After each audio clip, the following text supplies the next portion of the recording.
episode is brought to you by Support the Mountain's Herbal Parasite Cleanse.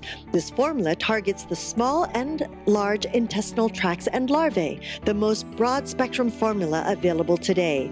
100% organic, formulated by Dr. Mikio Sankey, author of the Esoteric Acupuncture series. For 10% off your first bottle, visit shopyogahub.com and use the coupon code CLEANSE at checkout. Hello and welcome to YHTV's Flowing into Awareness with visionary and master intuitive Anatara. I'm Christina Suzuma, your host for this show.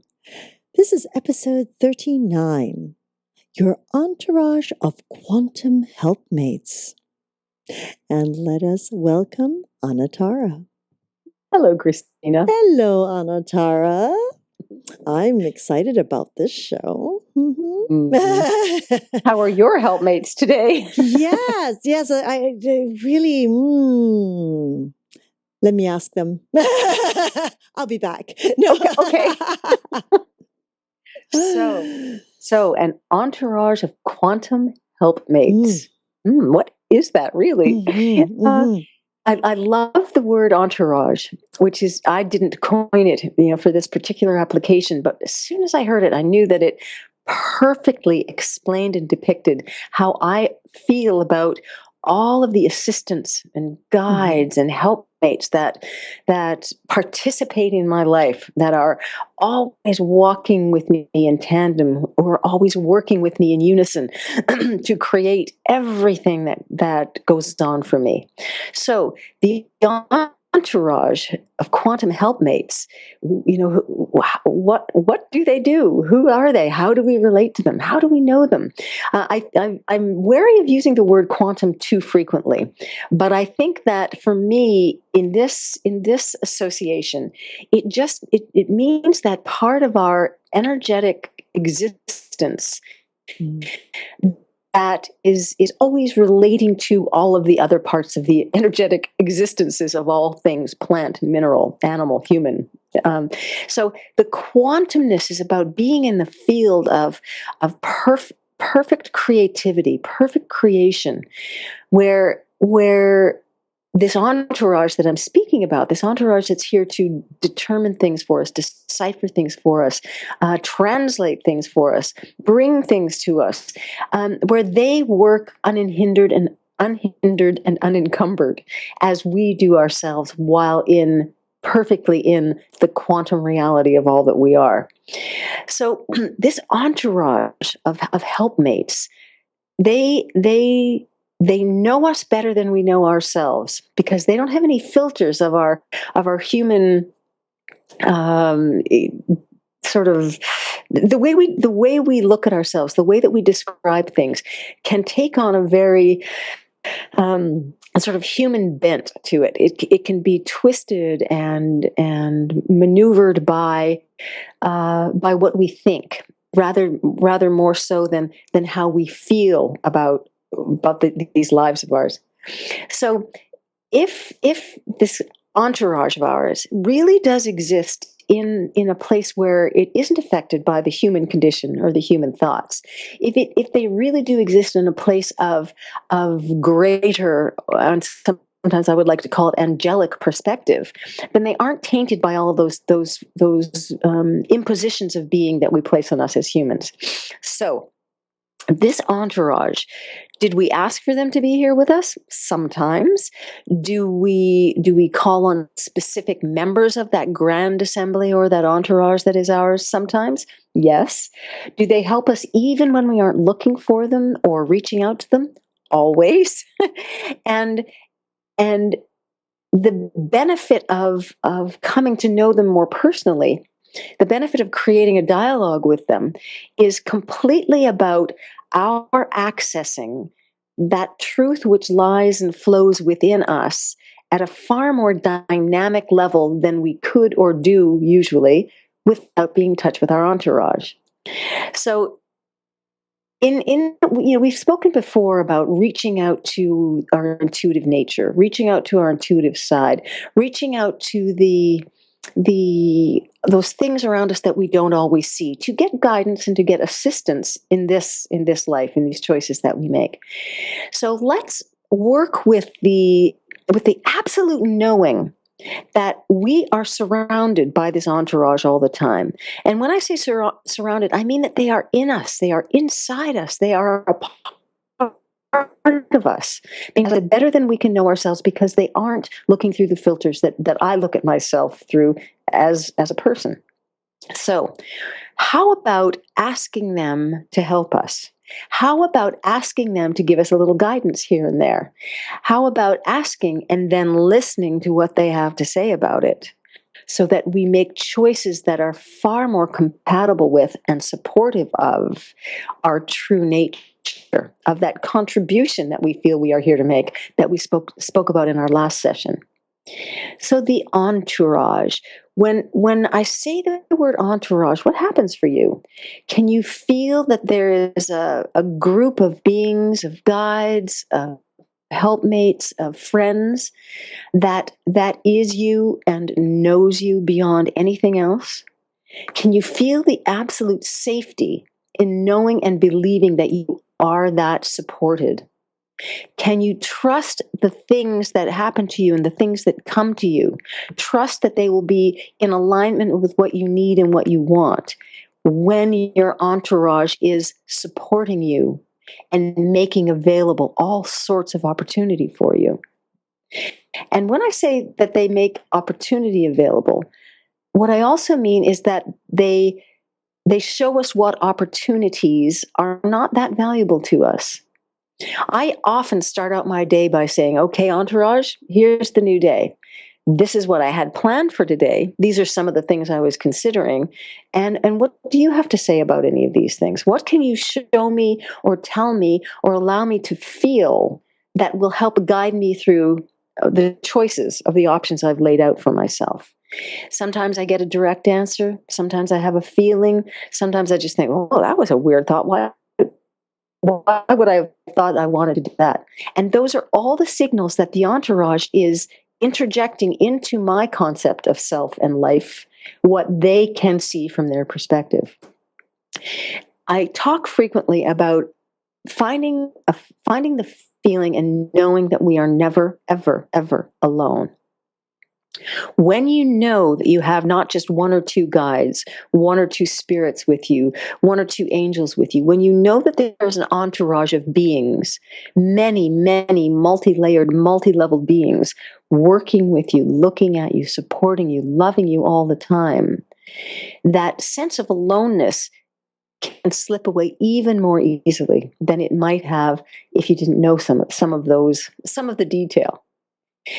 You can also start to interact with your entourage to ask for assistance with specific things. Often when I'm traveling, I will say, okay, entourage, I need a place to stay tonight. I don't know what it's supposed to look like. I don't know where it's going to be. I haven't made the connections yet to make that. So could you take care of that for me? Could you show me what the next step is? And without question, within whatever the appropriate amount of time and the space-time continuum is, something will happen that takes care of that for me. I give away the need to make something happen, to have to do something, by turning it over to the entourage and then working with whatever signals they allow me. It's really whatever signals I allow them. They are there poised and ready to speak to us, to show us, to direct us, to love us all the time. But do we allow them to do that? Do we let them in? Do we show them that we're available? Maybe yes, maybe no. Maybe sometimes more so than others. But give it a try. See what happens when you let yourself be still and quiet and you invite the sound of the word and the concept of the word entourage to come into you. See what happens for you.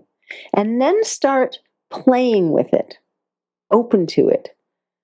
Start noticing that you really do feel that there is an entourage with you, an entourage that loves you and knows you as you know yourself, but better than you know yourself, because it's not focusing on you through the filters that you usually use.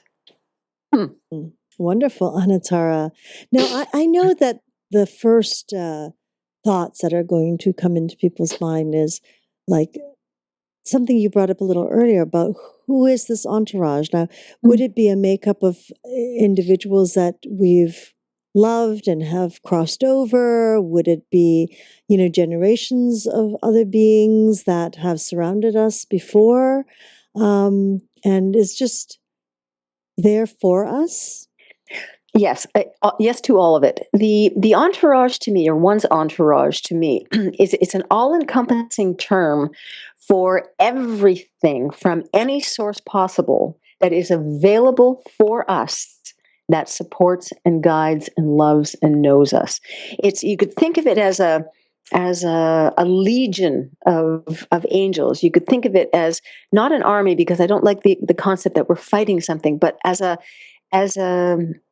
as a support network that is comprised of angels, of spirit guides, of people we have known, of those on the other side of this existence who may not have passed into another life yet, of animals, of minerals, of the overall plan that is us. All of those things are represented in what I call my entourage. And this can be very, very vast numbers. Is that what I'm hearing that you say? Like, it can be very vast numbers. It can be, more. Many times you hear people say, my spirit guide, referring to one guide. But in actuality, what I'm hearing you say is actually greater numbers than that. Yes, we haven't. I believe, an infinite number of guides, of helpmates at all times. There can definitely be times when we are relating to one specific spirit guide, or one specific angel, or one specific being that is no longer in this physical form. And all of those individuals, when they are working with us one-on-one, are being supported and influenced by the rest of the entourage. So, and of course, the entourage is there to look after us, our well-being, keep us in line. I was going to say keep us out of trouble, but they don't always do that, because some trouble we invite it and we want it and maybe we need it. But they are there with our best interest at heart all of the time. When I do angel listenings, I explain that when we hear information from our individual angels, that we are hearing the truth from ourselves. That a session with the angels, talking with the angels, is really the same thing as hearing from a certain part of yourself, the part of yourself that is linked to those angels. It would be the same thing, the same experience with the entourage. There will be different aspects and different elements that are covered by different members, let's say, of the entourage.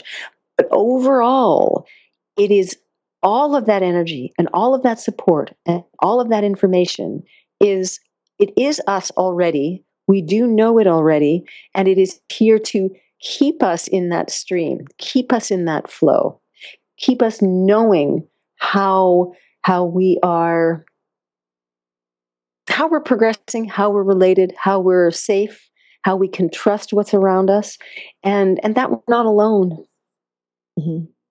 Well, thank you, Anatara.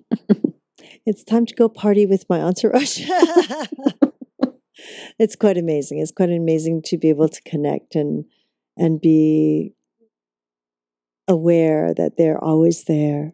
That support is so powerful, isn't it? Always, always, always there. Thank you so much, Anatara. You're welcome. Another moment of flowing into awareness. We look forward to the next one as per usual. And of course, we would like to thank each and every one of you for joining us in this new platform of education and information. We're grateful for your continuous support, and we look forward to hearing your feedback on how we can serve you better. You can connect with Anatara by following her on Twitter @Anatara, and of course through her own website, anatara.ca, anatara.ca. We really look forward to your comments, your suggestions, questions that we will make sure that we will send over to Anatara for feedback. Give us a call, 818-LETS-TALK, 818-LETS-TALK. Until next time, namaste.